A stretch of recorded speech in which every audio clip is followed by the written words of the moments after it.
कई बांग्लादेशी, तो ऐसे कई अवैध प्रकार से लोग यहाँ आकर बस रहे हैं। तो आप लैंड जिहाद कहिए, तो हर प्रकार से पहाड़ों को जो घेरने की साजिश है वो निरंतर चल रही है। लेकिन अब रामपुर, मुरादाबाद, दड़ियाल और न जाने कहां से आइडेंटिफिकेशंस कुछ है नहीं, आते हैं सीधे लगाते हैं, बैठ जाते हैं, काम धंधा शुरू, पैसे आने लग जाते हैं। नितिन कार्की जी इस वक्त हमारे साथ मौजूद हैं, जो कि इस पूरा जो ये सिनेरियो है, जिसमें तमाम डॉक्यूमेंटेशन की बात करें, कोर्ट की बात करें, प्रशासन की बात करें, तमाम जो लड़ाइयां लड़ रहे हैं, और नितिन कार्की हैं इस वक्त हमारे साथ मौजूद है, जिन्होंने इस पूरे जो चेंज है, जो ये पूरा बदलाव है, जिसके खिलाफ पहली आवाज भी उठाई थी। नितिन भैया, जो चेंज है यहाँ का नैनीताल की अगर हम बात करें, जनसंख्या जो बदलाव एकदम हम देख रहे हैं, तमाम मीडिया रिपोर्ट्स में हमने देखे, आपके भी पीछे कोशिशें देखी, ऐसा क्या इतना कुछ हो गया जो इतने प्रयासों में आपने एकदम लग गए? देखिए, सबसे पहले क्या है, हम लोग बचपन से यहाँ रहते हैं, तो जिस प्रकार से एक बहुत बड़ा, मुझे ऐसा लगता है, मैं तो साजिश ही कहूंगा, उसके तहत प्लान करके बिल्कुल पहाड़ों को एक तरीके से कब्जाने की जो साजिश चल रही है, उसके तहत मुझे ऐसा लगता है, चाहे वो टूरिज्म के पर्पज से, चाहे वो रोजगार के पर्पज से हो, चाहे वो आप लैंड जिहाद कहिए, तो हर प्रकार से पहाड़ों को जो घेरने की साजिश है वो निरंतर चल रही है।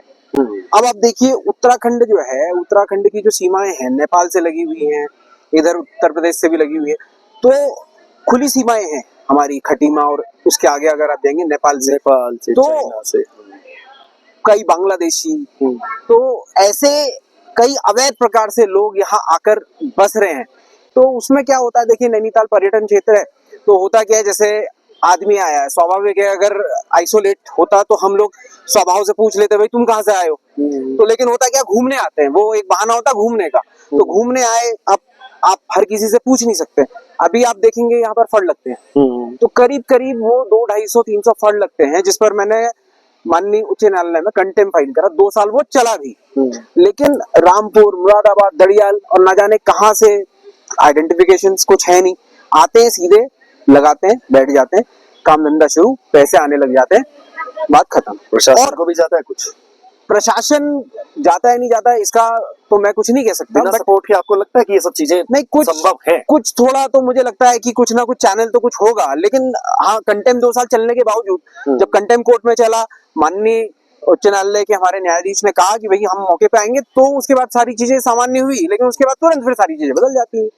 अच्छा, तुरंत उसी ढर्रे पे? जी, फिर उसके बाद फिर वो सारी चीजें वही चल जाती हैं, फिर हम दोबारा नोटिस करते हैं, लेकिन उतना ज्यादा कुछ होता नहीं है, लेकिन हम लोगों को लड़ने की बहुत ज्यादा आवश्यकता है। उसके बाद आप देखिए, टूरिज्म, जैसे नैनीताल एक पर्यटन शहर है, अब हम पर्यटन कई प्रकार के होते हैं, आप लगा लीजिए पिलग्रिम टूरिज्म होता है, एडवेंचर टूरिज्म होता है, हर प्रकार के टूरिज्म होते हैं।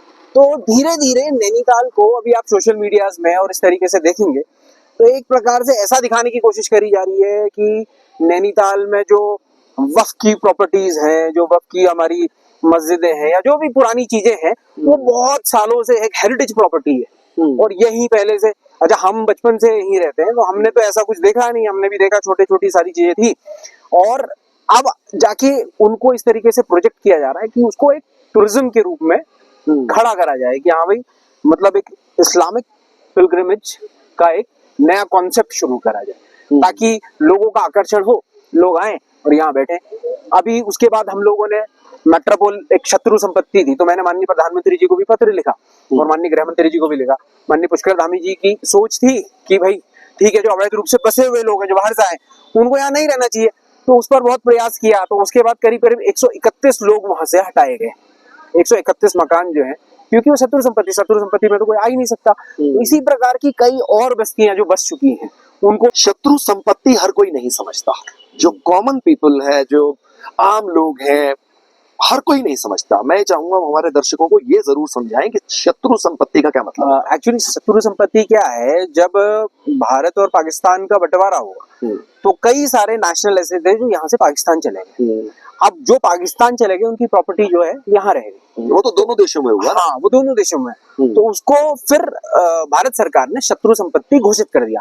अब क्या हुआ, कुछों के जो वंशज थे जैसे पिता तो चले गए लेकिन पुत्र यहीं रह गए, तो पुत्र यहाँ रह गए तो उन्होंने अपनी प्रॉपर्टी क्लेम करी, क्योंकि जब सरकार ने एनिमी प्रॉपर्टी घोषित कर दी, क्योंकि उनके जो पिता थे, जो उनके पूर्वज थे, वो सब बाहर चले गए, फिर उनके बेटे ने कहा नहीं भाई हम तो यहीं रहते हैं, we are national of India and this property belongs to अस।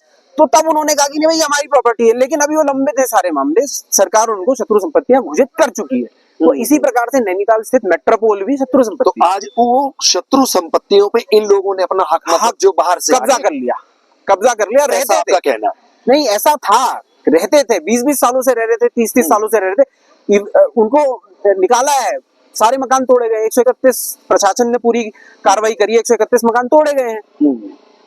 अभी अगर करंट सिनेरियो की अगर हम बात करें, अगर तुरंत जो इस समय मौजूदा सिचुएशन है वो क्या कहती है? देखिए अभी बहुत ज्यादा डेमोग्राफी में चेंज हुआ है, और कहीं ना कहीं आप अगर देखेंगे, आप भी शायद मुझे लगता है पहले भी कभी नैनीताल आए होंगे, तो अगर आप रेशियो देखेंगे, आप दुकानें ही देख लीजिए, तो मुझे लगता है कि रेशियो ही इतना बड़ा है कि 70-30 का रेशियो मुझे लगता है, 30 का रेशियो हो चुका है। इतना आप अगर दुकानें ही काउंट कर लेंगे तो आपको एक बहुत बड़ा ऐसा अंतर दिखेगा कि यार ये क्या हो गया।